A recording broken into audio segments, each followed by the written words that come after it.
आप सभी का बहुत बहुत स्वागत है और आशा करता हूं कि आप सभी लोग बहुत अच्छे होंगे, बहुत शानदार होंगे, फर्स्ट क्लास होंगे और जबरदस्त होंगे। आज से हम धार्मिक आंदोलन स्टार्ट करने जा रहे हैं। ठीक है। और अभी तक हमने अगर बात कर रहे हैं तो बच्चे क्या क्या हमने, ठीक है, देखो, तो क्या क्या हमने पढ़ लिया। हमने प्रागैतिहासिक काल पढ़ लिया, ये हमारा पूरा कंप्लीट है ना। बहुत अच्छे से हमने प्रागैतिहासिक काल को पढ़ा, अच्छे से हमने कंप्लीट किया और यहां तक कोई इश्यू नहीं होगा किसी को। प्रागैतिहासिक काल के बाद फिर हमने सिंधु सभ्यता पढ़ ली, सिंधु घाटी की सभ्यता। हालांकि इस शब्द का प्रयोग नहीं करना चाहिए। ठीक है, कौन से शब्द का प्रयोग करना चाहिए? हड़प्पा सभ्यता का। कारण मैंने आपको बताया है, क्योंकि अगर आप सर्वाधिक वैज्ञानिक नाम देखेंगे तो हड़प्पा सभ्यता ही है, लेकिन लोगों की जुबान पे जो नाम सबसे ज्यादा चढ़ा वह सिंधु घाटी की सभ्यता चढ़ा। हमने वैदिक संस्कृति या वैदिक सभ्यता को भी बहुत अच्छे से पढ़ लिया। ठीक है, मुझे नहीं लगता कि वैदिक सभ्यता में भी आपको किसी भी तरह का कोई भी एक सिंगल डाउट होगा। ठीक है, वैदिक सभ्यता को भी हमने बहुत अच्छे से पढ़ लिया। और वैदिक सभ्यता के बाद, ठीक है, फिर हमने महाजनपद काल, महाजनपद काल, ठीक है, ये भी पढ़ दिया। तो ये चैप्टर हमारे कंप्लीट हो चुके हैं, ये चैप्टर हमारे कंप्लीट हो चुके हैं। 1 से 2 मिनट में आप सभी से बात करूंगा। आप सभी का स्वागत है। वेरी गुड आफ्टरनून मेरे प्यारे बच्चों। ठीक है, जितने भी मेरे छोटे बहन भाई हैं, बड़े हैं, ठीक है, उन सभी लोगों का बहुत बहुत स्वागत है। सबसे पहले तो आप एक बात सुनिए। ठीक है, ये चैप्टर आपने कंप्लीट कर लिए। आप क्या करेंगे इसके लिए? एक प्रीवियस ईयर का क्वेश्चंस पीवाईक्यूज लेंगे। आप पीवाईक्यू लेंगे, जो आपके LT grade, UP, TGT, SST के एग्जाम का जो पीवाईक्यू है, ठीक है, जो घटना चक्र का आता है, आप उसे लेंगे, घटना चक्र वाले को। प्लस, ठीक है, आप एक और पीवाईक्यू लेंगे हिस्ट्री का, जो आईएएस, पीसीएस, आरओ यारू की परीक्षाओं के लिए आता है। तो एलटी ग्रेड टीचिंग एग्जाम्स के लिए आपका घटना चक्र आ रहा है, जिसमें पीवाईक्यूज है, प्रीवियस ईयर के क्वेश्चंस है। और प्लस आपका एक, ठीक है, उसके लिए आ रहा है आईएएस, पीसीएस और आरओ यारू के एग्जाम्स के लिए। ठीक है, तो आप जो है पीवाईक्यू सॉल्व कीजिए, आप पीवाईक्यू सॉल्व कीजिए, प्रीवियस ईयर के क्वेश्चंस। ठीक है, इतने में से जितना भी मैंने पढ़ा दिया, आप पाएंगे कि 80%, 90%, 95% क्वेश्चंस आपको, ठीक है, जो भी आपने पढ़ा है वो आपके नोट से आपको मिल जाएंगे। ठीक है, और जो नहीं मिल रहे, आप उन्हीं को अपने नोट्स में ऐड करते हुए चलेंगे। ठीक है, ये ध्यान रखना। देखो टीचर मेरे प्यारे बच्चे, ठीक है, अपना भरपूर प्रयास करता है, लेकिन फिर भी हर एक एग्जाम में ऐसे एक आध दो प्रश्न आ ही जाते हैं जो कि आमतौर पर नहीं बनते, एग्जामिनर उनको डालता ही है। तो वो जो एक दो प्रश्न है ना, वही बस केवल आपको दिक्कत करेंगे, बाकी का हर एक प्रश्न आपका बहुत अच्छे से क्लियर होगा। महाजनपद काल के बाद आज हम धार्मिक आंदोलन स्टार्ट करने जा रहे हैं। ये आज का हमारा टॉपिक है, धार्मिक आंदोलन। बहुत प्यारा टॉपिक है। एंशियंट हिस्ट्री में सबसे ज्यादा प्रश्न अगर कहीं से पूछे जाते हैं तो वे धार्मिक आंदोलन है, जिसमें आप जैन धर्म पढ़ेंगे, बौद्ध धर्म पढ़ेंगे, वैष्णव धर्म पढ़ेंगे, आप शैव धर्म पढ़ेंगे। तो बेसिकली ये 4 धर्म तो आपको पढ़ने ही है। क्यों धार्मिक आंदोलन का प्रारंभ हुआ, ठीक है, उसके विषय में, ठीक है, उन आवश्यक परिस्थितियों को आप जानेंगे कि वो क्या कारण थे कि 6ठी शताब्दी ईसा पूर्व का काल, एक भारत ही नहीं बल्कि पूरे विश्व के इतिहास के संदर्भ में धार्मिक आंदोलन का काल कहा जाता है। वो सारी चीजें, ठीक है, क्लियर है। अच्छा, अब आप में से कितने लोग हैं ईमानदारी से बताएंगे जो पीवाईक्यूज लगा रहे हैं, जो प्रीवियस ईयर के क्वेश्चंस लगा रहे हैं? पूरी ईमानदारी से आप मुझे बताइए, इसका जवाब दीजिए। कितने लोग हैं ऐसे?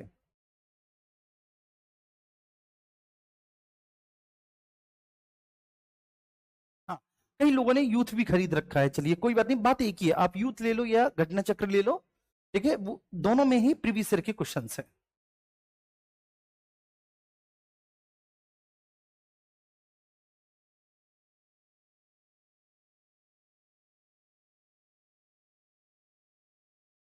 चलिए बहुत अच्छे, मतलब बहुत सारे स्टूडेंट्स कह रहे हैं कि सर हम लगाते हैं, हम लगाते हैं। मतलब बहुत अच्छी बात है, ये तो बहुत शानदार बात है कि आप लोग, ठीक है, प्रीवियस ईयर के क्वेश्चंस लगा रहे हैं। वेरी गुड, बहुत अच्छे। कहाँ से लाऊं? ठीक है, देखो आपको ये, ठीक है, आपके लोकल मार्केट में मिल जाएगा। कहाँ से लाऊं, ये तो वो वाली बात होगी बच्चे की भी बड़ा, ठीक है, सिली प्रश्न आपने पूछ लिया कि सर कहाँ से लाऊं। ठीक है, तो आपको आपकी मार्केट में मिल जाएगा, या फिर आप जो है ना इनको अमेजोन से या फिर आप फ्लिपकार्ट से, आप इसके लिए आप मुझे मैसेज नहीं करना कि सर अमेजोन पे मिल नहीं रही, कौन सी है कौन सी नहीं है। ठीक है, आप देख लेना, आपको मिल जाएगी। ठीक है, इतना कॉमन सेंस, आप लोग ग्रेजुएशन किए हुए हैं तो ऑब्वियस सी बात है, इतना आप, ठीक है, समझते हैं, इतना आप जानते हैं। अब मैं आपसे पूछता हूँ, इतने टॉपिक आपने पढ़ लिए, ठीक है, जो प्रश्न मैं पढ़ा रहा हूं, ठीक है, उनमें से कितना परसेंट का रेशियो है जिसको ठीक है, आप लोग कर पा रहे हो, मतलब जो प्रश्न आपको मिल रहे हैं, जैसे सपोज डेट मैंने पूरा प्रागैतिहासिक काल, सिंधु घाटी की सभ्यता, ये 4-5 चैप्टर मैंने कंप्लीट करा दिए, तो कितने परसेंट प्रश्न है, क्या रेशियो है उन परसेंटेज का जो आपको पीवाईक्यूज में मिल रहे हैं और आप उनको सॉल्व कर पा रहे हैं, आपके कॉन्फिडेंस का लेवल, बस 1 मिनट और मुझे बताएंगे, फिर मैं स्टार्ट करता हूं।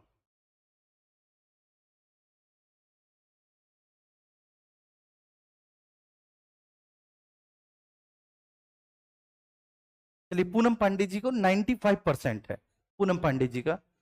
ठीक है, उमा वर्मा 95% है, उमा जी का। और जो भी साथी प्लीज, ठीक है, ऑनेस्ट रिव्यू आप दीजिए। कंचन जी हैं, शशिकला हैं, बस ये अभी गुड आफ्टरनून ही कर रही हैं, चलिए बहुत अच्छी बात है। लेकिन जो मेरा प्रश्न है आप उसका जवाब दीजिए, फिर मैं क्लास पे आता हूँ ना, मुझे क्लास भी पढ़ाना है ना बच्चे।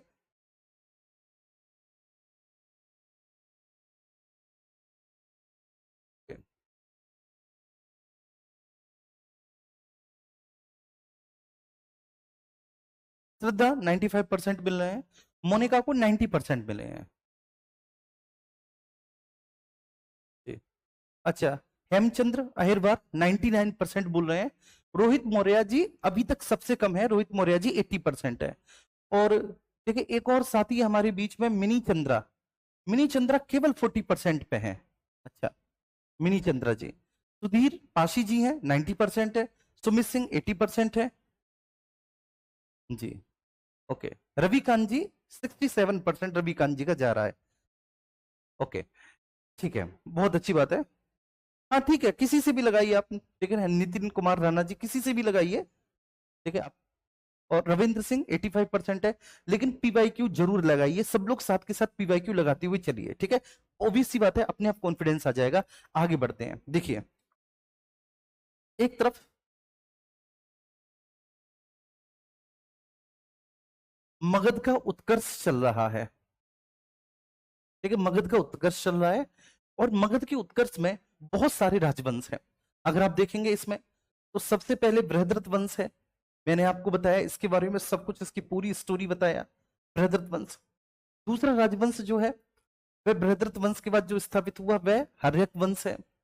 हर्यक वंश के बाद जो तीसरा राजवंश स्थापित हुआ मगध में, वह शिशुनाग वंश है, शिशुनाग वंश है। इसके बाद फिर नंद वंश स्थापित हुआ, और मौर्यों को हम अलग से पढ़ेंगे, ठीक है ना बच्चे, मौर्यों को हम अलग से पढ़ेंगे, मौर्य वंश को, नेक्स्ट चैप्टर हमारा मौर्य वंश होगा। ठीक है, इसके साथ साथ देखो, ये तो मगध का उत्कर्ष चल ही रहा है, लेकिन इसके साथ साथ कुछ विदेशी आक्रमण भी हमारी सरजमी पर हुए हैं, विदेशी आक्रमण भी हमारी सरजमी पर हुए हैं, ठीक है। तो एक तरफ ये मगध का उत्कर्ष चल रहा है, दूसरी तरफ विदेशी आक्रमणों को भी लगातार हम फेस कर रहे हैं। लेकिन अब ये जो विदेशी आक्रमण लगातार जिसको हम फेस कर रहे हैं, ये बच्चे दो प्रकार के हैं विदेशी आक्रमण। एक है ईरानी आक्रमण, ईरानी आक्रमण। भारत पर सबसे पहले, आप भारत के अतीत में जाएंगे, तो सबसे पहले भारत पर जो भी आक्रमण हुआ है वह एक्चुअली ईरानी आक्रमण हुआ है, और दूसरा जो भारत पर हुआ है वह यूनानी, या फिर आप मकदूनियाई आक्रमण बोलेंगे इसको, यूनानी, या फिर आप इसको क्या बोलेंगे, मकदूनियाई आक्रमण बोलेंगे आप इसे, मकदूनियाई आक्रमण। तो एक तरफ ईरानी आक्रमण, और दूसरी तरफ मेरे प्यारे बच्चे कौन सा, मकदूनियाई आक्रमण। अभी जो ईरानी आक्रमण हुआ है, ये 518 ईसा पूर्व में हुआ है, ये आपको समझना है कि ये 518 ईसा पूर्व में हुआ है। देखिए, ये डेट आपको याद रखनी है, 518 बीसी में। देखिए, भारत पर सबसे पहले होने वाला जो आक्रमण था वो ईरानी आक्रमण था, जो 518 ईसा पूर्व में हुआ। और भारत पर जो यूनानी आक्रमण, यह मकदूनियाई आक्रमण हुआ एक्चुअली, वह 326 बीसी में हुआ। ये दो डेट आपको याद रखनी है, 326 ईसा पूर्व में हुआ, इतना आप याद रख लेंगे। चलो, अब इस ईरानी आक्रमण को किया किसने था, ठीक है, वो सारी बातें बताऊंगा। तो जिस ईरानी आक्रमण को किया गया था, उस राजवंश का नाम था बच्चे एक मेनियन वंश, उस राजवंश का नाम था एक मेनियन वंश, एक मेनियन वंश। इसी को हम अकमनी वंश भी कहते हैं, एक मेनियन वंश, ठीक है। तो जिस राजवंश को स्थापित किया गया था उसका नाम था एकमेनियन वंश। इसी एकमेनियन वंश को हम हकमनी वंश भी कहते हैं। इस राजवंश का जो संस्थापक था, इस राजवंश का जो संस्थापक था उसका नाम था मेरे प्यारे बच्चे साइरस। क्या था? देखिए, इस राजवंश को जिसने स्थापित किया उसका नाम था साइरस, और इसकी राजधानी हुआ करती थी पर्शपोलिस। क्या हुआ करती थी? पर्शपोलिस। ये प्रश्न पूछे गए हैं तो सारी बातें मैं लिखा दे रहा हूं, पर्शपोलिस। बस इतना आपको ध्यान रखना है। आपने इतना ध्यान रख लिया मेरे प्यारे बच्चे, इतना आपको समझ में आ गया। अब आप मकदूनियाई आक्रमण पर आएंगे। मकदूनियाई आक्रमण जो कि 326 ईसा पूर्व में हुआ है, ठीक है ना। अब देखिए, इस आक्रमण को करने वाला शासक कौन सा है? शासक, तो शासक है अलेक्जेंडर, जिसको आप सिकंदर महान के नाम से जानते हैं, द ग्रेट अलेक्जेंडर, सिकंदर महान। देखिए, शासक का नाम सिकंदर महान है। और भारत पर होने वाला आप कह सकते हैं ये दूसरा आक्रमण था, जो कि यूनानी आक्रमण था। ठीक है, दूसरा आक्रमण था सिकंदर के बारे में। ठीक है, जनरल सी चीजें कई बार पूछ ली जाती है, वैसे ठीक पूछी नहीं जानी चाहिए लेकिन फिर भी पूछी जाती हैं कि ये जो है मेरे प्यारे बच्चे सिकंदर, ये फिलिप द्वितीय का पुत्र है। ठीक है, और अरस्तु का ये शिष्य है। देखिए, 330 ईसा पूर्व में ये मैसिडोनिया की या यूनान की गद्दी पर बैठा, और इसके बाद फिर इसने संकल्प लिया कि विश्व विजय करेगा। ठीक है, और विश्व विजय करते हुए ठीक है 327 ईसा पूर्व में ईरान को जीत लेता है, और 327 ईसा पूर्व के एक साल बाद ये अफगानिस्तान होते हुए भारत के पश्चिमोत्तर सीमा प्रांत पर ये आक्रमण करता है। देखिए, पश्चिमोत्तर सीमा प्रांत पर ये हिंदुकुश पर्वत को पार करता है। वहां पर एक पर्वतीय जाति है अश्मक। देखिए, अस्मक और सिकंदर दोनों के बीच में एक भयंकर युद्ध होता है। ऑब्वियस सी बात है, अस्मक एक पर्वतीय जाति थी, वह सिकंदर से हार जाती है। देखिए, और सबसे बड़ी बात क्या है कि सिकंदर के विरुद्ध यहाँ की जो पर्वतीय जातियों की जो महिलाएं थी उन्होंने हथियार उठा लिए थे। कुल मिलाकर सिकंदर ने भारतीय महिलाओं के गौरव को, उनकी वीरता को भी देखा। और फिर देखिए, इसने सिंधु नदी को पार किया। सिंधु नदी को जैसे इसने पार किया तो वहां पर एक छोटा सा राजवंश था। देखो, उसका शासक था आम्बी। आम्बी ने तुरंत बेटा सिकंदर की अधीनता को स्वीकार कर लिया। देखिए, और इसके बाद देखिए सिंधु के आगे जैसे सिकंदर बढ़ा तो सिंधु के आगे एक नदी पड़ेगी झेलम। ठीक है, झेलम नदी को पार करके एक तरफ, झेलम नदी के उस तरफ एक राजा है, ठीक, जिनका नाम है पौरुष। ठीक है, राजा पौरुष, देखिए उनका साम्राज्य है, छोटा सा ही साम्राज्य है, लेकिन राजा पौरुष से बोला गया कि वे सिकंदर की अधीनता स्वीकार कर लें। ऐसे बहुत सारे लोगों ने, ठीक है, जैसे कि राजा अंबी का मैंने नाम दिया, ठीक है, अंबी ने सिकंदर की अधीनता स्वीकार कर ली थी। और भी जो छोटे मोटे राजा थे उन क्षेत्रों में पौरुष को भी निमंत्रण भेजा गया कि राजा पौरुष जो है वो, पौरुष ने मना कर दिया। पौरुष ने कहा कि मैं युद्ध लड़ूंगा, अगर मैं हार गया तो मैं अधीनता स्वीकार कर लूंगा, लेकिन युद्ध के बाद निर्णय लिया जाएगा, युद्ध से पहले नहीं। सिकंदर उसके जवाब से बड़ा, ठीक है, आश्चर्यचकित हुआ कि एक तरफ सिकंदर, ठीक है, इस तरह, ठीक है, पूरे यूनान को जीतते हुए, ईरान अफगानिस्तान के संपूर्ण क्षेत्र को जीतते, हिंदुकुश पर्वत को पार करके, ठीक है, इधर ये आम्भी, ठीक है, और ये जितने भी छोटे मोटे राजा हैं सभी को जीतते हुए आगे बढ़ रहा है। और एक छोटा सा राजा पौरस, ठीक है, उसको चैलेंज कर रहा है। कुल मिलाकर झेलम नदी के तट पर एक जबरदस्त युद्ध होता है। ठीक है, इसको हाइड स्पेस का युद्ध भी बोलते हैं, ठीक है ना, क्योंकि झेलम को आपने पता है कि वितस्ता नदी भी कहते हैं। ठीक है ना, आपने ऋग्वेद में देखा होगा झेलम को वितस्ता, तो इसको वितस्ता या हाइड स्पेस का युद्ध भी कहते हैं। भयंकर युद्ध होता है। ठीक है, इस युद्ध में कहा तो ये जाता है यूनानी इतिहासकारों के द्वारा कि राजा पौरस हार गए थे। अब एक बात, राजा पौरस हार गए थे तो सिकंदर ने राजा पौरस को चलो माफ कर दिया। ठीक है, राजा पौरस के सारे क्षेत्र लौटा दिए। दूसरा, और जो आसपास के क्षेत्र थे जो सिकंदर ने जीते थे, सिकंदर ने वो भी लौटा दिए। क्या सिकंदर इतना अच्छा था? नहीं। देखिए, इसका मतलब ये है कि इतिहासकारों ने कहीं ना कहीं गड़बड़ की है। देखिए, सिकंदर की ऐसी प्रवृत्ति थी नहीं। ठीक है, लेकिन फिर भी चूंकि इतिहासकारों ने लिख दिया कि सिकंदर इसमें विजयी हुआ और पौरस हार गया, तो हमें भी बच्चे यही पढ़ना है कि सिकंदर विजयी हुआ और पौरस इसमें हार गया। बात समझ में आ रही है? तो ये शासक सिकंदर महान है, फिलिप द्वितीय का पुत्र।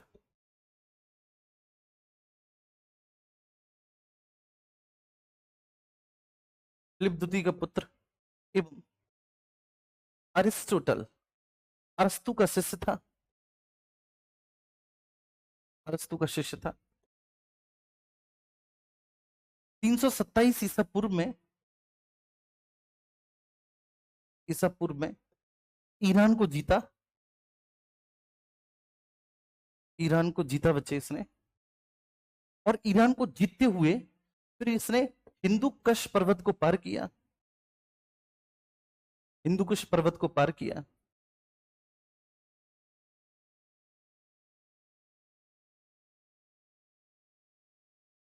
पार किया। ठीक है। अच्छा, अब वहां पर एक पर्वतीय जाति है, क्या नाम बताया था मैंने पर्वतीय जाति का? ठीक है, देखते हैं मेरे प्यारे बच्चे कि आप में से कितने लोग बता पाते हैं पर्वतीय जाति अश्मक। ठीक है, पर्वतीय जाति अश्मक ने सिकंदर का प्रतिरोध किया,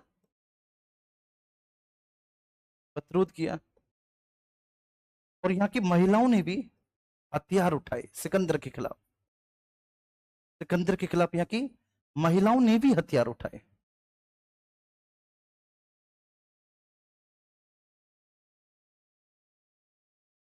यहाँ की महिलाओं ने भी हथियार उठाए।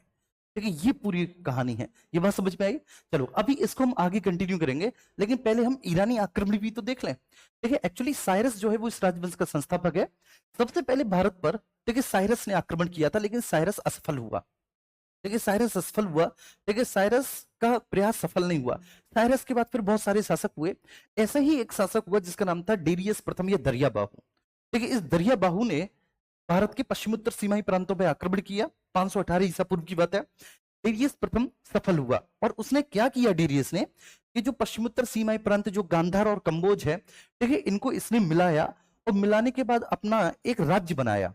देखिए ईरान के जो लोग हैं वो राज्य को छत्रप कहते थे, तो इस तरह से इसका 20वां छत्रप बना। देखिए जो भारत का पश्चिमोत्तर सीमाई प्रांत जो इसके द्वारा जीता गया वो 20वां छत्रप बना। और ये जो 20वां छत्रप था मेरे प्यारे बच्चे, ये आर्थिक दृष्टि से उसके लिए इतना महत्वपूर्ण साबित हुआ कि 360 टैलेंट मुद्रा भू राजस्व की प्राप्ति अकेले देखिए इस छत्रप से होती थी, मतलब इस राज्य से होती थी। तो ये इनके लिए बड़ा फायदे का सौदा रहा, क्योंकि इससे बहुत भारी मात्रा में इनको भू राजस्व की प्राप्ति होती थी राजधानी पर्सपोलिस। एक सर्वप्रथम साइरस ने असफल प्रयास किया।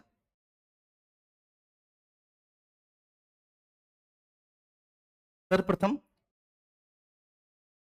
साइरस ने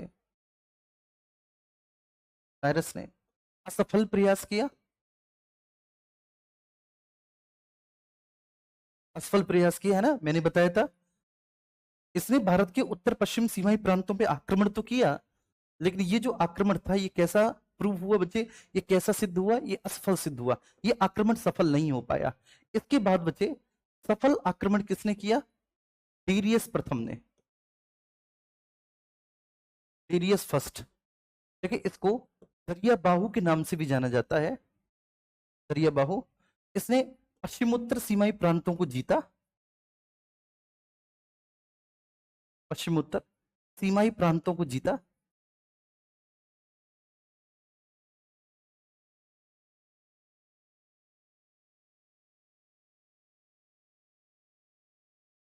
प्रांतों को जीता, और बेटा इसने पश्चिमोत्तर सीमाई प्रांतों को जीतने के बाद उसको अपना 20वां छत्रप बनाया,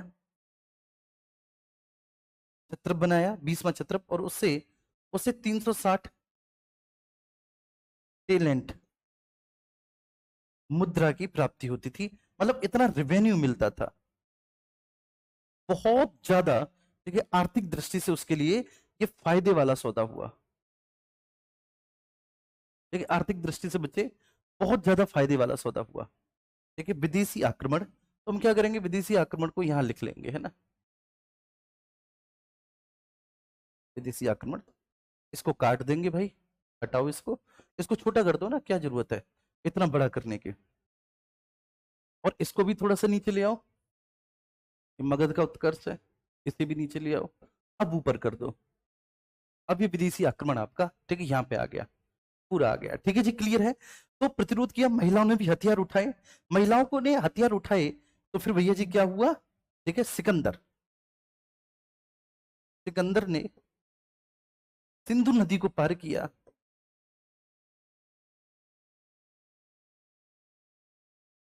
सिंधु नदी को पार किया। आम्बी ने अधीनता स्वीकार कर ली, आम्बी ने, जो कोई सिंधु नदी के पार का राजा था। लेकिन क्या बच्चे हर कोई अधीनता स्वीकार करना सही समझता है? ठीक है, क्या हर किसी के खून में अधीनता स्वीकार करना होता है? नहीं। ठीक है, ऐसा ही एक महान शासक था जिसके खून में अधीनता स्वीकार करना नहीं था, और वो महान शासक कौन थे? वो राजा पौरश थे। देखिए पोरस ने सिकंदर को चैलेंज किया कि बेटा आ, ठीक है, मिलते हैं युद्ध के मैदान में, और सिकंदर उसकी वीरता से बड़ा प्रसन्न हुआ। ठीक है, ये सारी चीजें हमें देखने को मिलती हैं।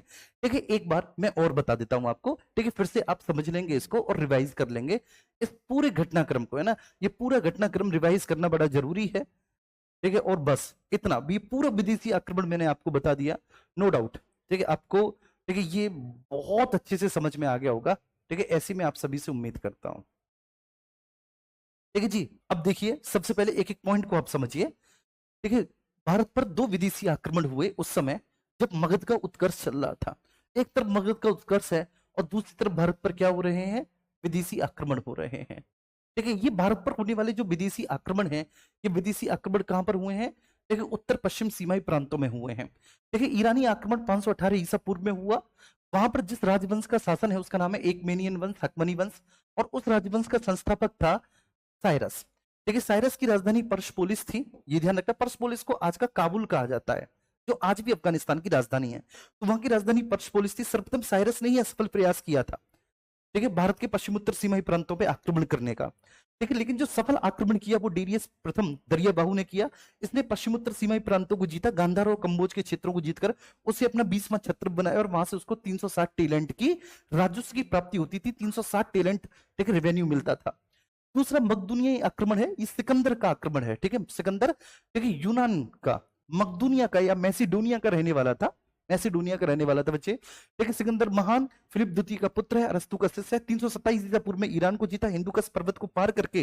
ये पूछा जाता है कि वह किस पर्वत को पार करके भारत में आया था, तो हर एक डिटेल मैंने यहाँ पर लिखा है कि उसने हिंदुकुश पर्वत को पार किया, और वह हिंदुकुश पर्वत को पार करने के बाद वह भारत के क्षेत्रों में आया। उसने हिंदुकुश पर्वत को पार किया, और हिंदुकुश पर्वत को पार करने के बाद वह भारत के क्षेत्रों में, ठीक है, आया। ठीक है ना।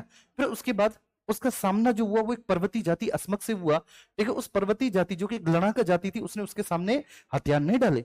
पर्वतीय जातियों ने बच्चे उसका प्रतिरोध किया, और कुल मिलाकर चूंकि सिकंदर के पास एक बड़ी सेना थी, व्यवस्थित सेना थी, ज्यादा संसाधन थे, ठीक है, उन्होंने उस जाति का दमन कर लिया। सिकंदर ने यहीं पर देखा कि महिलाओं ने भी सिकंदर के खिलाफ हथियार उठाए हैं। मतलब भारत की महिलाएं भी कितनी ज्यादा, देखिए, शौर्यशील है। देखिए, इसके बाद हम बात करेंगे झेलम, तो बोलते हैं वितस्ता या फिर हाइडिस्पीस का युद्ध। हाइडिस्पीस का युद्ध, झेलम, वितस्ता या हाइडिस्पीस का युद्ध, हम इसके बारे में बात करेंगे। ठीक है, अब ये आप देखिए, झेलम, वितस्ता, हाइडिस्पीस का युद्ध। एक तरफ कौन है, सिकंदर। एक तरफ कौन है, सिकंदर महान, ठीक है, द ग्रेट सिकंदर। दूसरी तरफ कौन है, राजा पौरश।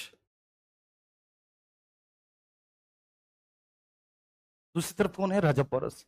ठीक है, दोनों के बीच बचे झेलम नदी के तट पर 326 ईसा पूर्व में युद्ध हुआ।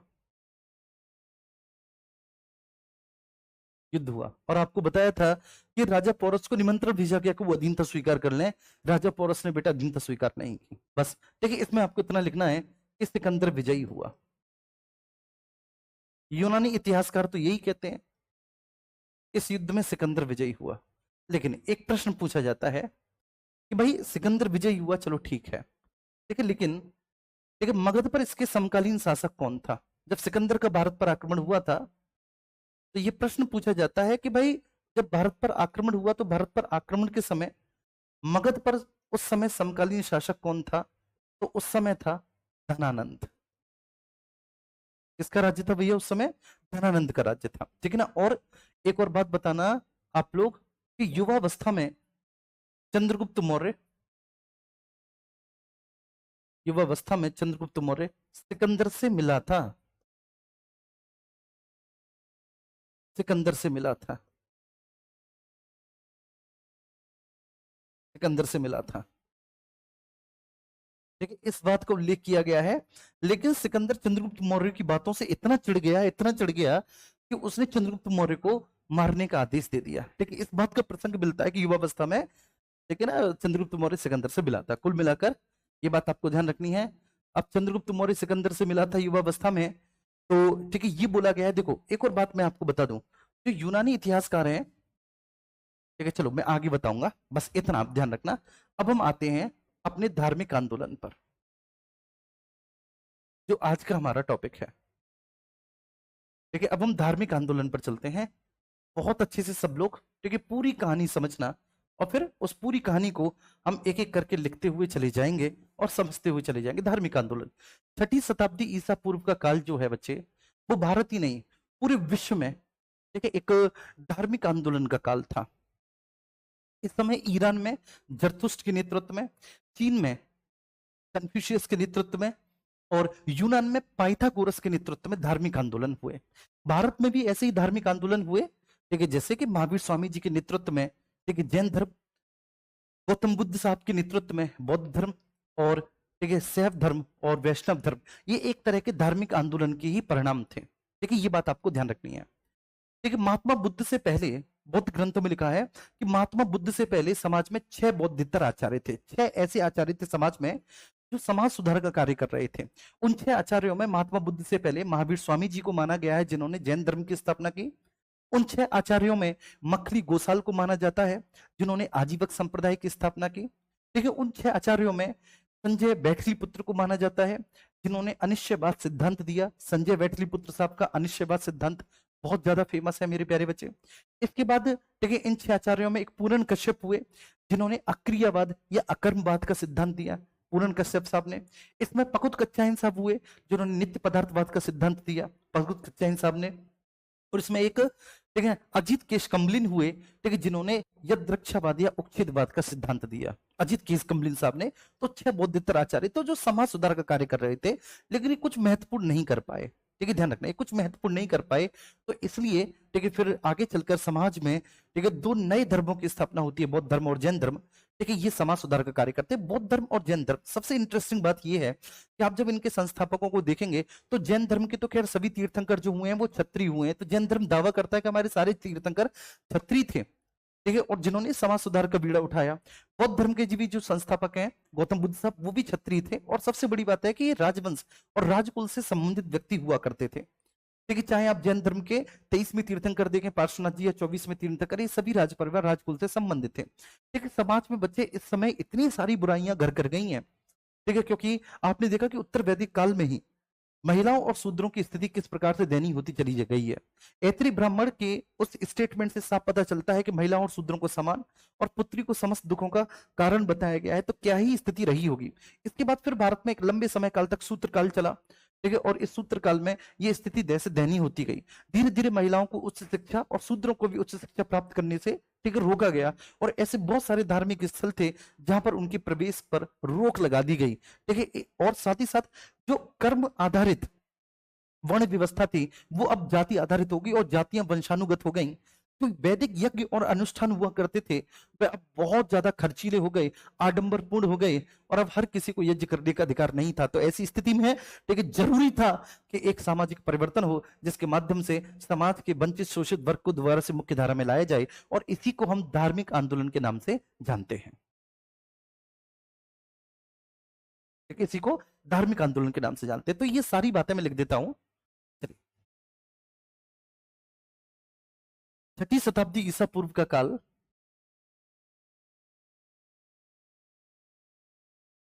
छठी शताब्दी ईसा पूर्व का काल,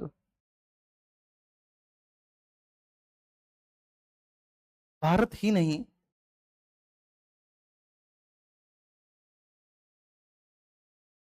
छठी शताब्दी ईसा पूर्व का काल भारत ही नहीं, बल्कि पूरे विश्व में, बल्कि संपूर्ण विश्व में, संपूर्ण विश्व में धार्मिक आंदोलन का काल था। संपूर्ण विश्व में धार्मिक आंदोलन का काल था।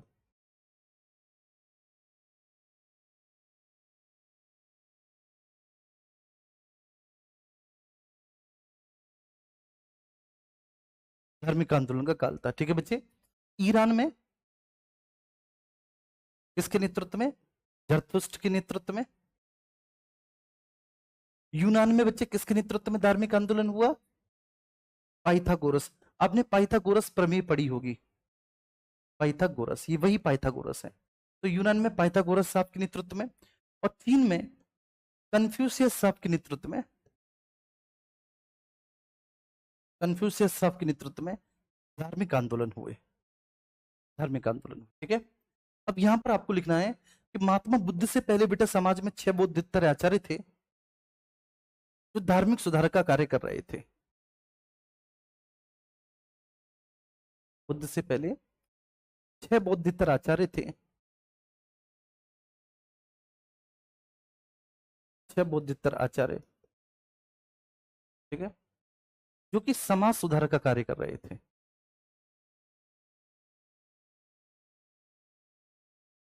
समाज सुधार का कार्य कर रहे थे, ठीक है। कौन कौन थे? एक है बच्चे महावीर स्वामी। महावीर स्वामी को निगंठनाथ पुत्र कहा गया है। महावीर स्वामी, इनको निगंठनाथ पुत्र कहा गया है बच्चे। क्यों कहा गया है मैं बताऊंगा। जानत्रिक कुल में पैदा होने के कारण, और इनका जो मत था, इनका जो संप्रदाय था, वह जैन कहलाया। दूसरे थे मखली गोसाल साहब। ये मखली गोसाल साहब बहुत समय तक महावीर स्वामी के अनुयायी रहे, फिर इन दोनों में मतभेद हो गया और ये महावीर स्वामी से अलग हो गए। मखली गोसाल साहब का जो संप्रदाय था वह आजीवक संप्रदाय कहलाया। क्या कहलाया मेरे प्यारे बच्चे? आजीवक संप्रदाय कहलाया, ठीक है। फिर इसमें संजय वैठली पुत्र हुए। वैठली पुत्र, इनका जो देखिए दर्शन था वैठली पुत्र साहब का, देखिए इनका दर्शन अनिश्चयवाद है। इनका दर्शन संजय वैठली पुत्र साहब का अनिश्चयवाद कहलाया। फिर इसमें पूरण कश्यप है। पूरण कश्यप साहब, इनका दर्शन जो है वह अक्रियावाद या अकर्मवाद कहलाया। अकर्मवाद कहलाया। इसके बाद बच्चे अजीत केशकम्बलिन हुए। कम्बलिन, अजीत केशकम्बलिन साहब का जो दर्शन है वो आपका ठीक है उच्छेदवाद या यदृक्षवाद कहलाया। यदृक्षवाद कहलाया। और उसके बाद फिर आपका पकुत कच्चायन, पकुत कच्चायन हुए। पकुत कच्चायन हुए। और पकुत कच्चायन साहब का जो दर्शन है वह कहलाया बच्चे नित्य पदार्थवाद। पकुत कच्चायन साहब का दर्शन जो है वह क्या कहलाया? नित्य पदार्थवाद कहलाया। तो महात्मा बुद्ध से पहले समाज में 6 बौद्धिकतर आचार्य थे। आप इन 6 के 6 आचार्यों का नाम और इनका संप्रदाय 1 मिनट के भीतर याद करके दीजिए मुझे। 1 मिनट के भीतर याद करके मुझे दीजिए।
दीपक जी कह रहे हैं राइटिंग ही अजीब है, क्या लिखा है कुछ समझ में नहीं आ रहा, याद कैसे करें।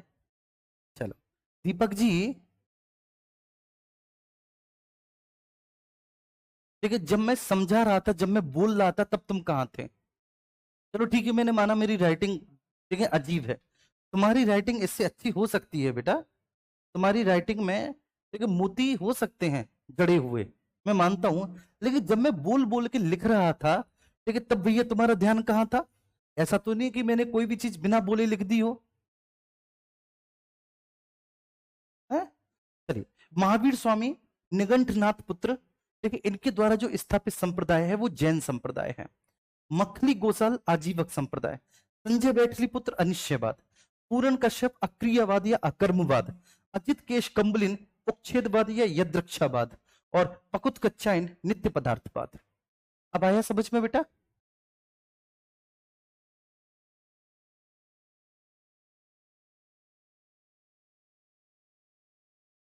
ठीक है जी, अब सभी के समझ में आया।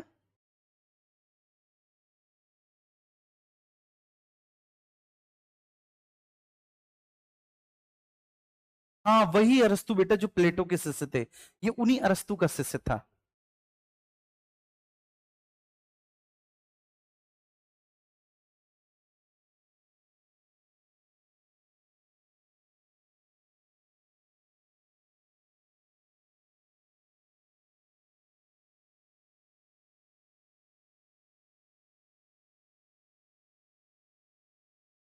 ठीक है चलो आगे से ठीक है साफ साफ लिख दिया करेंगे, बिल्कुल जैसी आपकी आज्ञा। ठीक है भैया, चलो। तो ये समझ में आया, समाज में बेटा 6 बौद्ध आचार्य थे, किससे पहले, ठीक है महात्मा बुद्ध से पहले। ठीक है, और ठीक है सभी ने अपने अपने मत दिए, ठीक है ना, सभी ने अपने अपने मत दिए, जो समाज में 6 बौद्ध आचार्य थे। ठीक है, अब उनके जो मत है, महावीर स्वामी जी ठीक है उनका जो मत है भैया, वह जैन मत है। ठीक है, जैन मत, और उनके द्वारा ठीक है जैन धर्म की स्थापना की गई, जैन धर्म।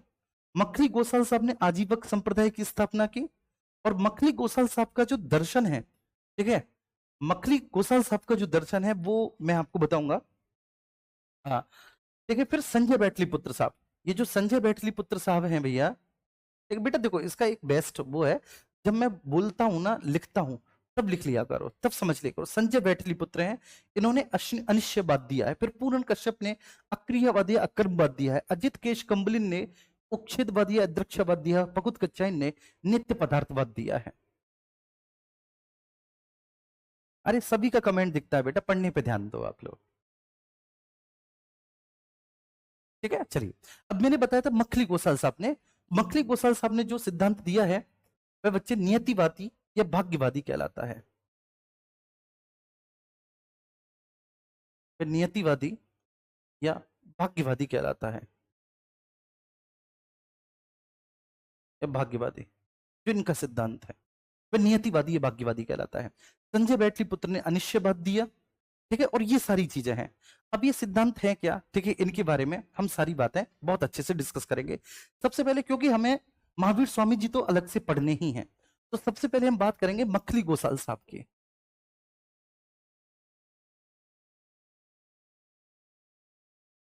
ठीक है, सबसे पहले हम मखली गोसाल, इनके द्वारा बच्चे जिस संप्रदाय की स्थापना की गई वह क्या है, आजीवक संप्रदाय है,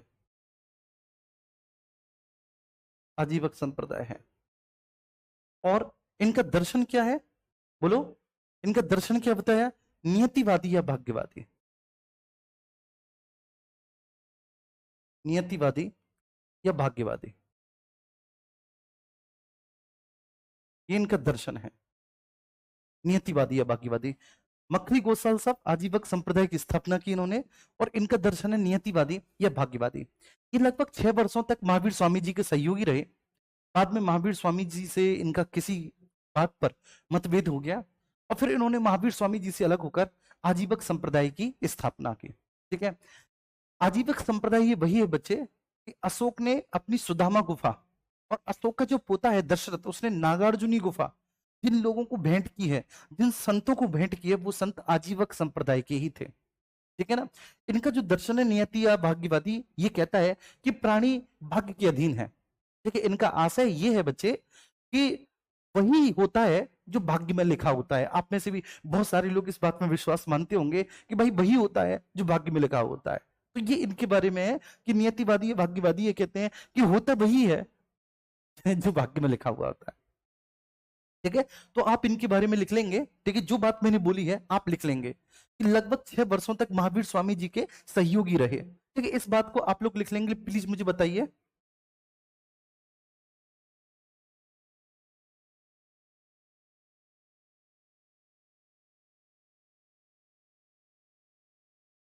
ठीक है मेरे प्यारे बच्चे। संदीप राणा जी। ठीक है बेटा। ठीक है, मैं पूरी कोशिश करूंगा मैं और अच्छे लिखने की। ठीक है ना, मुझे माफ कर दो, सॉरी। ठीक है, ओके। चलो, तो मुझे ये बताओ, लिख लोगे ना? देखिए देखो, कुछ चीजें आपको लिखनी पड़ेंगी क्योंकि अगर टाइमली सिलेबस आपको ठीक है कंप्लीट करना है, बहुत बड़ा सिलेबस है ना। ओके ना? यस, चलो बहुत अच्छे। ठीक है, जो जो लाइन में बोलता चला जाऊं, ठीक है, वो लाइन आप लिखते चले जाएंगे अपने नोट्स में। डन ना? अरे वाह, बहुत अच्छे, बहुत शानदार, बहुत अच्छा लगा। ठीक है, तो मखली गोसाल साहब, इनके बारे में सबसे पहला पॉइंट है कि लगभग 6 वर्षों तक ये महावीर स्वामी जी के सहयोगी रहे। ठीक है, फिर बाद में महावीर स्वामी जी से मतभेद हो गया तो इन्होंने महावीर स्वामी से अलग होकर आजीवक संप्रदाय की स्थापना कर ली, मखली गोसाल साहब ने। अशोक ने सुदामा गुफा, ठीक है, अशोक ने सुदामा गुफा और अशोक के पोते दशरथ ने नागार्जुनी गुफा आजीवकों को ही दान दी थी। ठीक है, इनका दर्शन है नियतिवादी या भाग्यवादी और इसका अर्थ होता है प्राणी भाग्य के अधीन है। इसका अर्थ होता है प्राणी भाग्य के अधीन है, होता वही है जो भाग्य में लिखा होता है। लेकिन इनके अनुसार, मैं ये नहीं मान रहा, लेकिन इनके अनुसार क्या है, होता वही है जो भाग्य में लिखा होता है। ठीक है, प्राणी भाग्य के अधीन है बाकी का। ठीक है, मेरा कोई ऐसा विश्वास है नहीं। ठीक है, जो इन्होंने बोला मैंने वो बोल दिया। दूसरा है अनिश्चयवाद। अनिश्चयवाद किसने दिया था? संजय बैठली पुत्र ने, है ना। संजय बैठली पुत्र। ठीक है मेरे प्यारे छोटे बहन भाइयों, संजय बैठली पुत्र। और संजय बैठली पुत्र ने कौन सा दर्शन दिया है? संजय बैठली पुत्र का दर्शन है अनिश्चयवाद। संजय बैठली पुत्र का दर्शन है अनिश्चयवाद।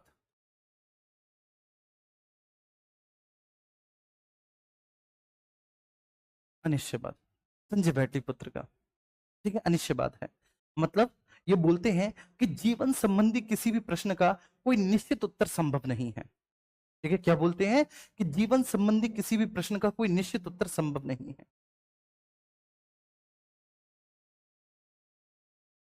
जीवन संबंधी किसी भी प्रश्न का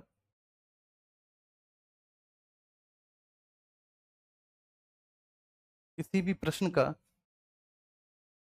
कोई निश्चित उत्तर संभव नहीं है।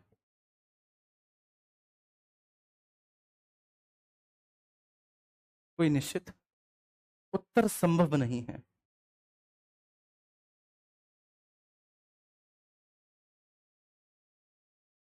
संभव नहीं। ठीक है, ये बोलते हैं संजय बैठली पुत्र साहब कि भाई जीवन संबंधी किसी भी प्रश्न का कोई निश्चित उत्तर संभव है ही नहीं। मेरी बात समझना कि जीवन संबंधी किसी भी प्रश्न का कोई निश्चित उत्तर संभव है ही नहीं। ठीक है, ये बात संजय बैठली पुत्र साहब ने बोली निश्चय बात में। क्लियर है? इसके बाद आता है, ठीक है ना, पकुत कच्चायन। पकुत कच्चायन, ठीक है, ये व्यक्तियों के नाम है। आपको थोड़े अजीब से लगेंगे लेकिन ये सभी दार्शनिक हैं। इन्होंने दिया पकुत कच्चायन ने नित्य पदार्थवाद। नित्य पदार्थवाद क्या कहते हैं नित्य पदार्थवाद में ये? ठीक है, इस संसार में प्रत्येक पदार्थ, चाहे वो जीव हो या अजीव हो, प्रत्येक पदार्थ नित्य है, अचल है, ठीक है ना, और अपरिवर्तनशील है।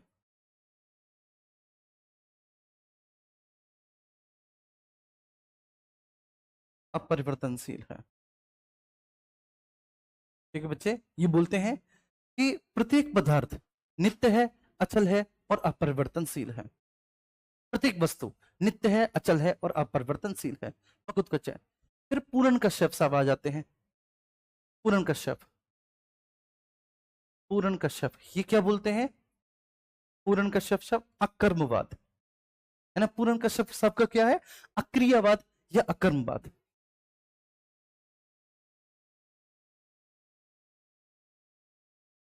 क्रियावाद या अकर्मवाद। अकर्मवाद, कभी कभी आपको लगता होगा कि ये सिद्धांत सही है, जैसे देखिए ये अपने दर्शन में बोलते हैं अक्रियावाद या अकर्मवाद में, ये अक्रियावाद या अकर्मवाद में बच्चे बोलते हैं, ये बताते हैं ठीक है अपने इस दर्शन में कि सुकर्म और दुष्कर्म, मतलब अच्छे कर्म और बुरे कर्म करने से मनुष्य के जीवन पर कोई प्रभाव नहीं पड़ता। ठीक है, अच्छे कर्म करने वाले व्यक्ति भी दुख भोगते हैं और गलत कर्म करने वाले व्यक्ति सुख भोग रहे हैं। तो मतलब इनका सुकर्म और दुष्कर्म में विश्वास नहीं है। ठीक है, आपने देखा होगा कई गंदे लोगों को, कई चोर लोगों को, ठीक है, जो मजे से जिंदगी काट रहे हैं, और कई ऐसे मेहनती लोग बेचारे जिन्होंने जीवन में कभी कोई चोरी नहीं की, कोई पाप नहीं किया, एक बड़े स्ट्रगल से अपनी जिंदगी जीते हैं। तो ये पूनन कश्यप साहब का सुकर्म दुष्कर्म में कोई विश्वास नहीं है। सुकर्म दुष्कर्म में इनका कोई विश्वास नहीं है मेरे प्यारे बच्चे। सुकर्म दुष्कर्म में इनका कोई विश्वास नहीं, पूनन कश्यप का।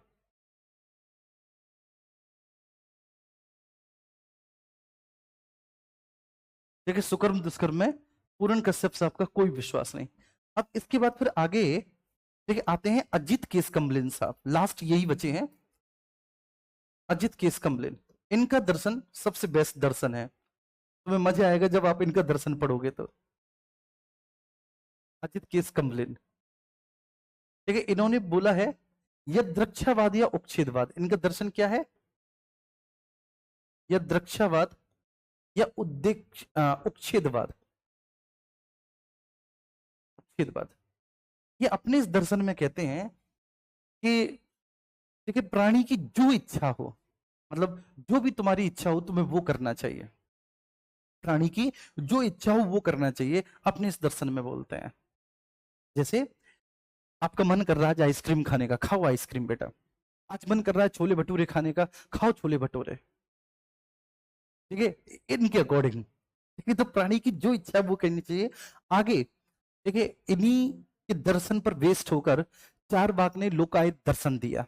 चारवाक का लोकायत दर्शन एक बड़ा फेमस दर्शन है। चारवाक अपने लोकायत दर्शन में बोलता है यदा जीवेत सुखम जीवेत घृतम पीवेत ऋण कृत्वा। यदा जीवेत सुखम जीवेत घृतम पीवेत ऋण कृत्वा। जब तक जियो सुखी सुखी जियो, जब तक जियो सुखी सुखी जियो। अगर तुम्हें उधार लेकर घी भी पीना पड़े ना तो ले लो उधार, लेकिन रोजाना घी पियो। ठीक है, ये ध्यान रखना। तो मनुष्य की जो इच्छा हो वही करना चाहिए इनके अनुसार। इनके अनुसार मनुष्य की जो इच्छा हो वही करना चाहिए, वही करना चाहिए।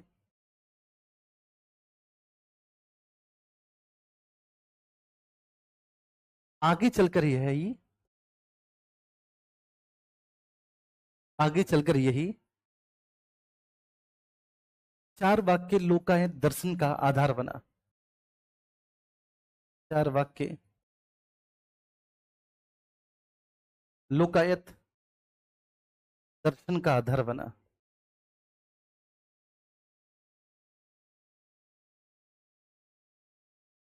है ना बच्चे, आगे चल के यही चार वाक्य लोकायत दर्शन का आधार बना। यदा जीवे सुखम जीवेत घृतम पीवेत ऋण कृत्वा। जब तक जियो सुखी सुखी जियो। ठीक है, जब तक जियो सुखी सुखी जियो।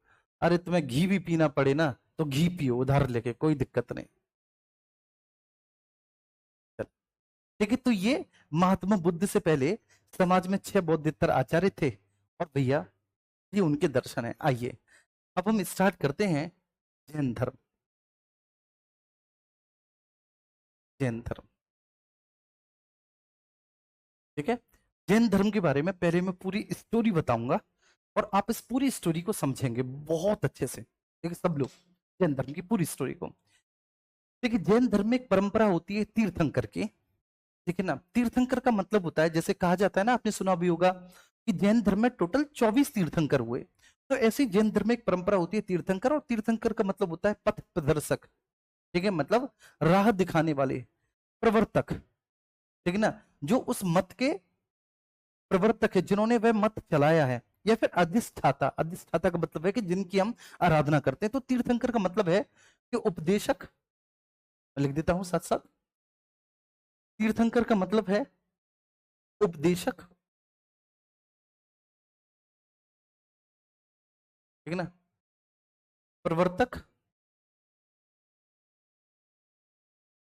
उपदेशक प्रवर्तक, या अधिष्ठाता। अधिष्ठाता, अधिष्ठाता, क्लियर है। जैन धर्म, तो जैन धर्म तीर्थंकर का मतलब होता है कि उपदेशक, प्रवर्तक और अधिष्ठाता। ये बात आप सभी को बहुत अच्छे से समझ में आ गई होगी। मान्यता ये है कि जैन धर्म में टोटल 24 तीर्थंकर हुए, और जैन धर्म के सबसे पहले तीर्थंकर थे ऋषभदेव जी। आप ऋषभदेव के बारे में सुनिएगा।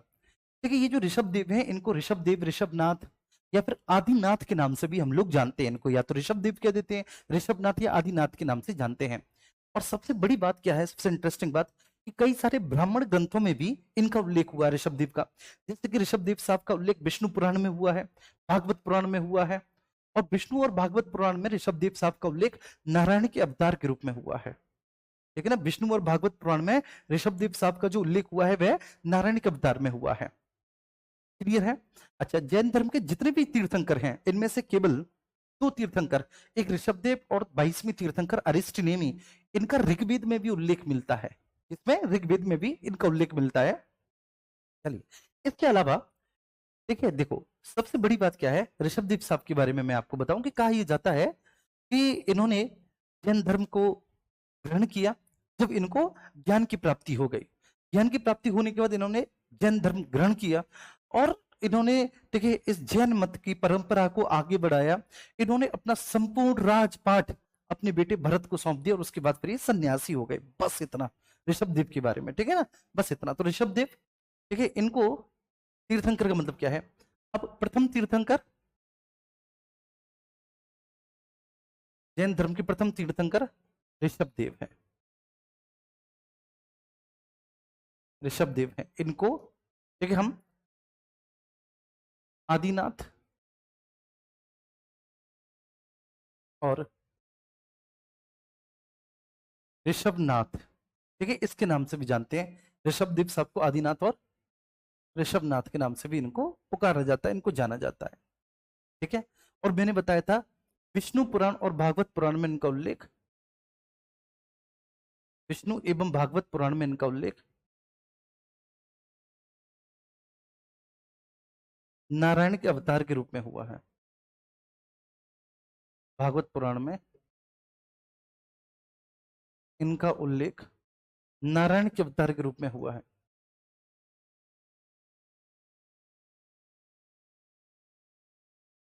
नारायण के अवतार के रूप में हुआ है,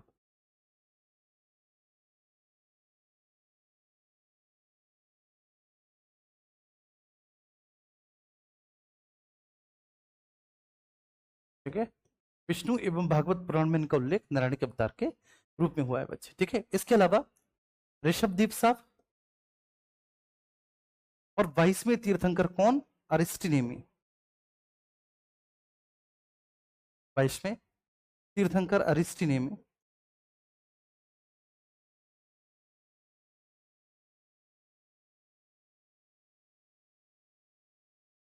अरिस्टनेमी, ठीक है। उनका उल्लेख ऋग्वेद में भी मिलता है। इनका उल्लेख किसमें, इनका उल्लेख ऋग्वेद में भी मिलता है।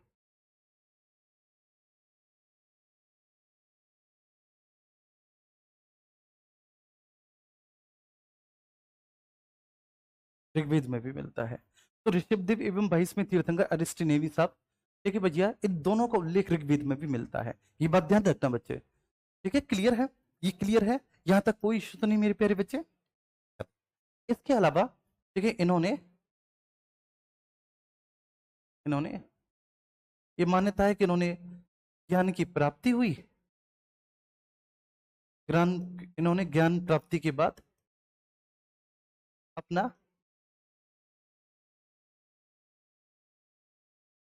संपूर्ण राजपाट, ठीक है, अपने पुत्र भरत को सौंप कर ये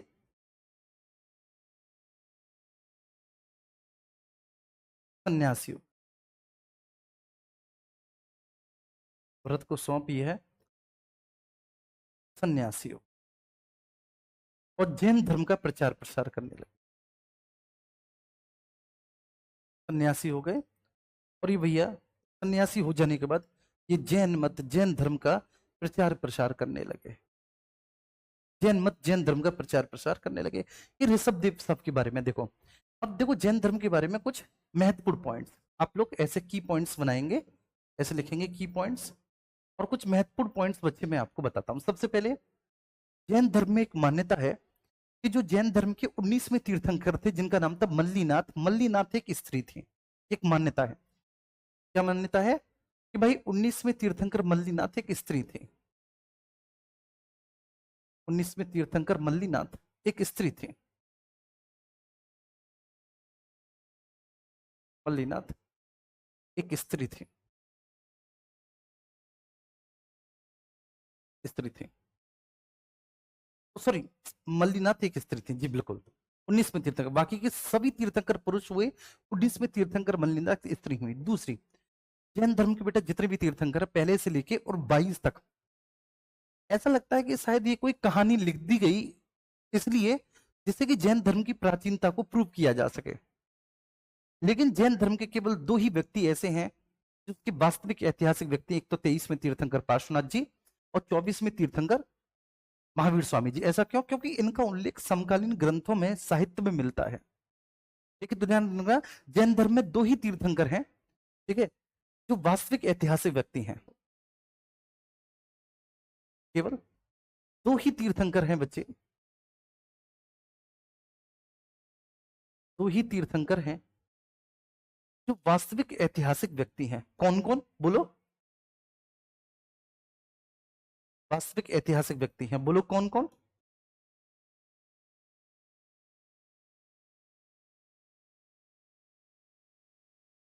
व्यक्ति हैं, ठीक है, मुझे बताओ।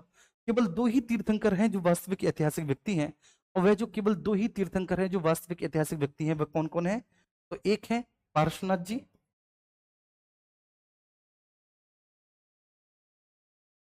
पार्श्वनाथ जी, और दूसरे हैं, ठीक है ना, महावीर स्वामी जी, महावीर स्वामी जी। अब ये जो पार्श्वनाथ जी हैं, ये 23वें तीर्थंकर हैं, ठीक है, और महावीर स्वामी जी 24वें तीर्थंकर। बाकी की पूरी कहानी ऐसा लगता है कि जैसे प्राचीनता सिद्ध करने के लिए ये पूरी की पूरी कहानी गढ़ ली गई हो, जिससे ये दिखाया जा सके देखो हमारा धर्म कितना प्राचीन है, और लोग प्राचीनता के आधार पर उससे आकर्षित हों, और लोग जैन धर्म को स्वीकार करने लग जाए। ठीक है, ये हमें पता चलता है। अब जैन धर्म के हम 23वें तीर्थंकर पार्श्वनाथ जी के बारे में बात करेंगे। पार्श्वनाथ जी, ये जैन धर्म के 23वें तीर्थंकर है मेरे प्यारे बच्चे, तीर्थंकर है। और इनका नाम क्या है? 23वें तीर्थंकर सबका पार्श्वनाथ। देखो, जैन धर्म में एक मान्यता है कि सभी तीर्थंकर क्षत्रिय धर्म से थे या क्षत्रिय वर्ण से थे। ठीक है, तीसरा पॉइंट, देखिए यही मान्यता है। क्या मान्यता है? कि जैन धर्म के सभी तीर्थंकर क्षत्रिय थे।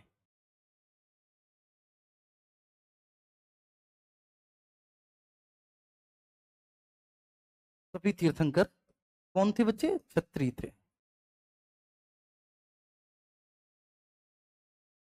एक मान्यता है कि जितने भी तीर्थंकर हुए जैन धर्म में, वे सारे के सारे तीर्थंकर भैया जी क्षत्रिय हुए। पार्श्वनाथ जी स्वाभाविक सी बात है क्षत्रिय थे। पार्श्वनाथ जी का जो जन्म हुआ था, आप वाराणसी जाइए कभी, ठीक है। और जब आप वाराणसी जाएंगे तो हरिश्चंद्र घाट से थोड़ा सा आप आगे बढ़िए मणिकर्णिका घाट की तरफ। ठीक है, तो वहां पर आपको जो है ना पार्श्वनाथ जी की एक प्रतिमा लगी हुई दिखाई देगी। ठीक है, और वहां पर पार्श्वनाथ जी के बारे में सब कुछ लिखा हुआ होगा। बनारस की घाट पर शायद आप में से कोई गया हो, उसने ये बात अनुभव की हो। और वहां पर लिखा हुआ है कि पार्श्वनाथ जी का जन्म यहीं पर हुआ था। वो बाकायदा लिखा हुआ है कि यहीं पर पार्श्वनाथ जी का जन्म हुआ। तो पार्श्वनाथ जी के जो पिताजी थे अश्वसेन, वो वाराणसी के इक्ष्वाक वंश के राजा थे। और माता थी इनकी बामा देवी, जो कि कुशस्थल नरेश की ठीक है पुत्री थी। मतलब राज परिवार से संबंधित थे, छत्री थे ये भी। पार्श्वनाथ जी महावीर स्वामी से 250 वर्ष पहले हुए थे इस संसार में। और सबसे इंटरेस्टिंग बात यह है कि महावीर स्वामी जी के माता और पिता ठीक है सिद्धार्थ, और माता जी थी त्रिशला, ये दोनों ही पार्श्वनाथ के अनुयायी थे। ठीक है, पार्श्वनाथ जब 30 वर्ष के हुए तो इन्होंने गृह त्याग दिया। ठीक है ना, इनका विवाह हुआ था प्रभावती नामक एक राजकन्या के साथ, वो भी राज परिवार से संबंधित थे। ठीक है, विवाह के उपरांत इन्होंने 30 वर्ष की आयु में अपना घर त्याग दिया, और घर त्यागने के बाद फिर ये चले गए झारखंड के गिरिडीह जिले में, मतलब वाराणसी से झारखंड गए ये। ठीक है, और वहां पर एक संवेद शिखर था, संवेद शिखर पर ये तपस्या करने लगे। ठीक है, केवल 83 दिनों की घोर तपस्या, मतलब तपस्या, जबरदस्त तपस्या थी। इस 83 दिनों की घोर तपस्या के बाद इनको ज्ञान की प्राप्ति हो गई। और ज्ञान की प्राप्ति होने के बाद फिर ये अपने धर्म का प्रचार प्रसार करते रहे। लगभग इन्होंने 70 वर्ष की आयु तक अपने धर्म का प्रचार प्रसार किया, लगभग 70 वर्ष की आयु तक। ठीक है, इन्होंने बेटा अपने धर्म का प्रचार प्रसार किया। और इसके बाद फिर जो है संवेद शिखर पर ही, ठीक है, लास्ट में जिस पर इनको ज्ञान की प्राप्ति हुई थी, उसी संवेद शिखर पर इन्होंने अपने ठीक है प्राणों को त्याग दिया। तो इसलिए वर्तमान में ये जो संवेद शिखर है, ये पारसनाथ शिखर के नाम से जाना जाता है। अगर आपने कल 8 बजे रात को ज्योग्राफी वाली क्लास ली होगी तो मैंने वहां पर संवेद शिखर का जिक्र किया है। तो इसलिए संवेद शिखर को बच्चे किस नाम से जाना जाता है? देखिए, पारसनाथ शिखर के नाम से इस संवेद शिखर को जाना जाता है, जो कि आज झारखंड के गिरिडीह जिले में पड़ता है। ठीक है, ये बात समझ में आई, झारखंड के गिरिडीह जिले में है जी। अब ये जो महावीर स्वामी जी हैं, कुछ विद्वान तो महावीर स्वामी सॉरी, ये जो पार्श्वनाथ जी हैं बेटा, कुछ ऐसे विद्वान हैं ठीक है जिन्होंने हमारे धर्म पर बहुत ज्यादा अध्ययन किया है, बहुत ज्यादा शोध किया है। लेकिन खासकर कुछ ब्रिटिश विद्वान, कुछ अंग्रेजी विद्वान, उन्होंने तो ये तक कह दिया है कि महावीर स्वामी नहीं, बल्कि महावीर स्वामी जी से 250 वर्ष पहले जो पार्श्वनाथ जी थे वही जैन धर्म के वास्तविक संस्थापक थे। क्योंकि जो जैन धर्म की सबसे प्राचीनतम शिक्षाएं हैं, जैन धर्म की सारी प्राचीनतम शिक्षा वो उन्हीं के द्वारा दी गई है, पार्श्वनाथ जी के द्वारा। जैसे जैन धर्म में एक सिद्धांत है बच्चे, चातुर्थी का सिद्धांत। चातुर्थी का सिद्धांत का मतलब है सत्य, अहिंसा, अस्तेय और अपरिग्रह। देखिए, ये 4 शिक्षा हैं, सत्य, अहिंसा, अस्तेय और अपरिग्रह। ये चारों शिक्षाएं पार्श्वनाथ जी के द्वारा दी गई। इसलिए जैन धर्म के जितने भी प्राचीन सिद्धांत हैं उन सभी को देखिए पार्श्वनाथ जी ने दिया।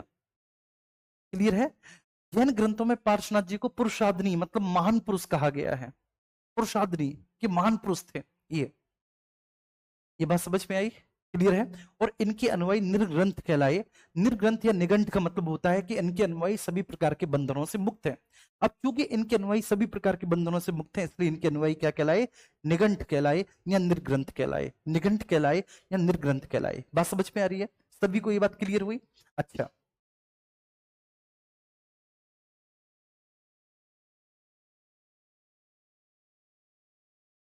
हाँ बिल्कुल सही कह रहे हैं। हाँ बिल्कुल बिल्कुल बेटा जी। दशाश्व में ये बिल्कुल अमरदीप आप बिल्कुल से बोल रहे हैं, वहीं पर जो है ना इनकी मूर्ति लगी हुई है। Very good.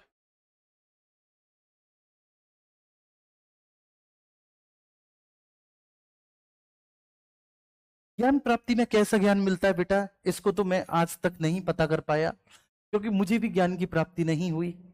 तो मैं कैसे पता कर पाऊंगा कि ज्ञान प्राप्ति में कैसा ज्ञान मिलता था। चलिए, लेकिन ये बात समझ में, पार्श्वनाथ जी देखिए वाराणसी के इक्ष्वाक वंशी शासक अश्वसेन के पुत्र थे। इनकी माता जो है भामा देवी, वो कुशस्थल नरेश की पुत्री थी। महावीर स्वामी जी से 250 साल पहले हुए थे। जैन धर्म की जो प्राचीनतम शिक्षा है बच्चे, उसके अधिष्ठाता, उसको देने वाले यही है, पार्श्वनाथ जी हैं। पार्श्वनाथ जी के द्वारा 4 सिद्धांत दिए गए, सत्य, अहिंसा, अस्तेय और अपरिग्रह। सत्य का मतलब सत्य होता है, अहिंसा मतलब हिंसा मत करो, अस्तेय मतलब चोरी मत करो, और अपरिग्रह मतलब आप ज्यादा संपत्ति का अर्जन मत करो, ज्यादा संपत्ति, वो इन्होंने ही दिया है। लेकिन इनको सम्मेद शिखर पर ज्ञान की प्राप्ति हुई 83 दिनों की घोर तपस्या के उपरांत। फिर उन्होंने अपने मत का जगह जगह घूमकर प्रचार प्रसार किया और खुद महावीर स्वामी जी के जो माता पिता थे वो पार्श्वनाथ के मत के अनुयायी थे, पार्श्वनाथ के मत के अनुयायी थे।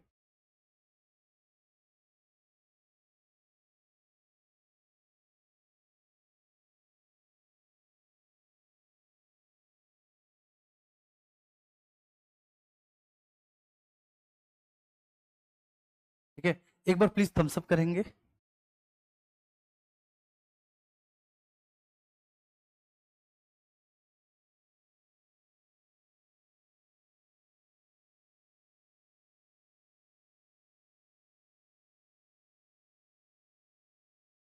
हाँ, शीतल आपका मैसेज मेरे तक पहुंच रहा है बहुत अच्छे से, और ये बात उम्मीद करता हूं कि सभी को समझ में आ गई पार्श्वनाथ जी के बारे में।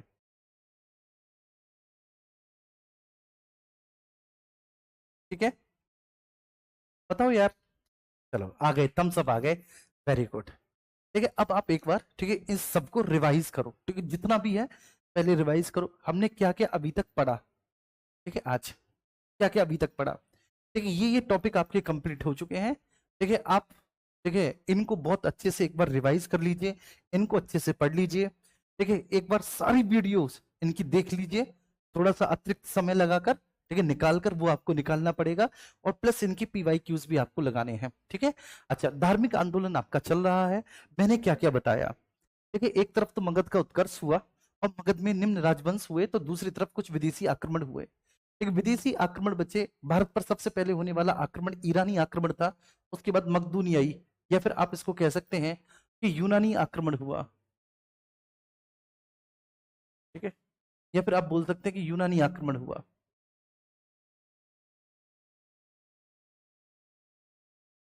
यूनानी आक्रमण हुआ। ठीक है, ये 518 में और ये 326 ईसा पूर्व में हुआ। ठीक है, इसके बारे में मैंने सब कुछ आपको बता दिया था बहुत अच्छे से, यहां तक कोई इशू नहीं है। धार्मिक आंदोलन 6ठी शताब्दी ईसा पूर्व का काल जो है, वो भारत ही नहीं बल्कि पूरे विश्व के लिए धार्मिक आंदोलन का काल था बच्चे। ईरान में जरतुस्त के नेतृत्व में, यूनान में पाइथागोरस और चीन में कन्फ्यूशियस के नेतृत्व में धार्मिक आंदोलन हुए। महात्मा बुद्ध से पहले समाज में 6 बौद्धेतर आचार्य थे। ठीक है ना, और मखली गोसाल साहब जिन्होंने आजीविक संप्रदाय, जिनका सिद्धांत नियतिवादी है, भाग्यवादी, प्राणी एक भाग्य के अधीन है, होता वही है जो भाग्य में लिखा रहता है। महावीर स्वामी जी जिनको निगंटनाथ पुत्र कहा जाता है, इनका मत जैन मत था, जैन धर्म था। संजय वैटरी पुत्र अनिश्चयवाद, ये बोलते हैं जीवन संबंधी किसी भी प्रश्न का कोई निश्चित उत्तर संभव नहीं है। ऐसा लगता भी है हमें बेटा, जब हम संजय वैटली पुत्र के दर्शन को पढ़ते हैं तो लगता है कि वास्तव में जीवन संबंधी किसी भी प्रश्न का कोई निश्चित उत्तर संभव है ही नहीं। ठीक है, व्यक्ति आज है, कल उसका कोई ठिकाना नहीं। ठीक है, तो इसलिए पूरन कश्यप साहब का अक्रियावाद है, अकर्मवाद है। मतलब ये कहते हैं कि कर्मों का कोई खास प्रभाव नहीं पड़ता, कर्मों का कोई खास प्रभाव नहीं पड़ता। अजित केसकम्बलिन का उज्जेक्षवाद या यदृक्षवाद है। इसका मतलब होता है कि बच्चे, इंसान की जो इच्छा हो वो करना चाहिए। कुल मिलाकर तुम्हारा मन कर रहा है, लेकिन तुम वो काम करो। मन कर रहा है कि नहीं पढ़ना तो मत पढ़ो। ठीक है, अकॉर्डिंग टू अजित केसकम्बलिन, मैं खुद अपने अकॉर्डिंग नहीं कह रहा, अजित केसकम्बलिन साहब के अकॉर्डिंग कह रहा हूं। और पकुत कच्छाइन साहब का नित्य पदार्थवाद। नित्य पदार्थ का मतलब होता है कि प्रत्येक पदार्थ नित्य है, अचल है और अपरिवर्तनशील है। ठीक है, इसी को मैंने बच्चे लिख दिया यहाँ पर। हम जैन धर्म पे आए। देखिए, जैन धर्म के बारे में मैंने बताया कि जैन धर्म के जो अधिष्ठाता होते हैं वो तीर्थंकर कहे जाते हैं, उपदेशक, प्रवर्तक। देखिए, इन्हीं को हम तीर्थंकर कहते हैं। क्लियर है, जो भी जैन धर्म के अधिष्ठाता उपदेशक हैं, इनको तीर्थंकर के नाम से जाना जाता है। प्रथम तीर्थंकर जो थे वो ऋषभदेव आदिनाथ थे।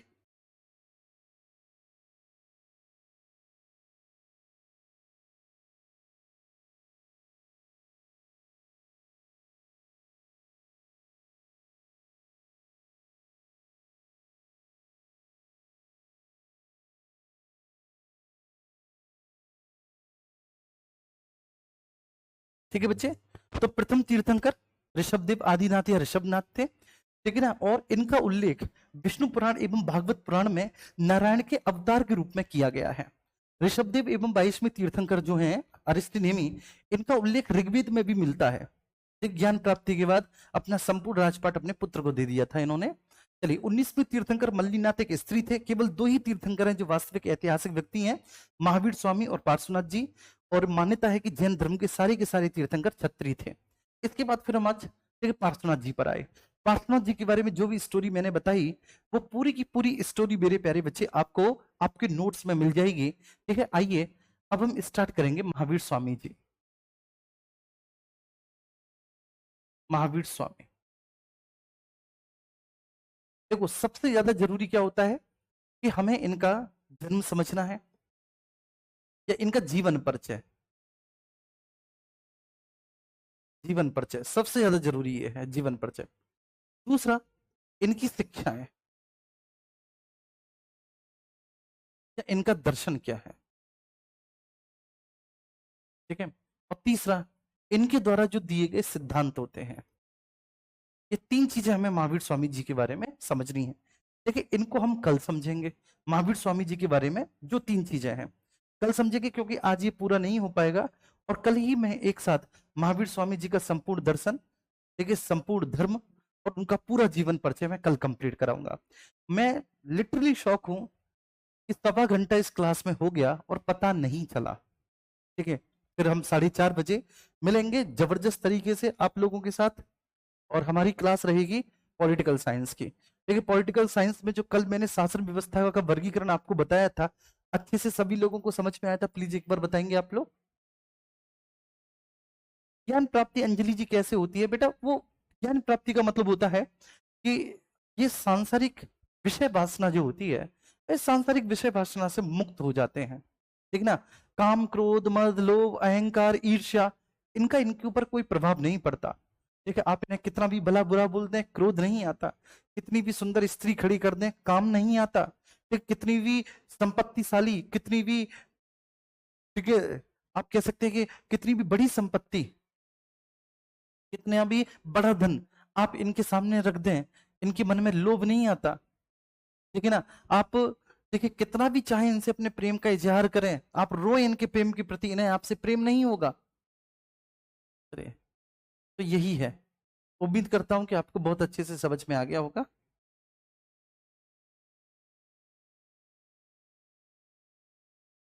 ठीक है, फिर हम कल मिलेंगे बच्चे। ठीक है, और अभी 4:30 बजे फिर हम मिलते हैं। अभी 4:30 बजे हम मिलते हैं फिर भैया जी।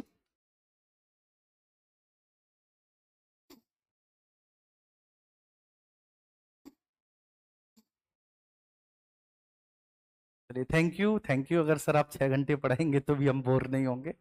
पढ़ाऊंगा एक दिन बेटा, चिंता ना करो, तब देखूंगा। चलिए, पढ़ते समय ही याद हो गया। अरे वाह रविकांत जी, वाह भाई, बहुत अच्छे, क्या बात है। ठीक है, okay, thank you so much है, थैंक यू।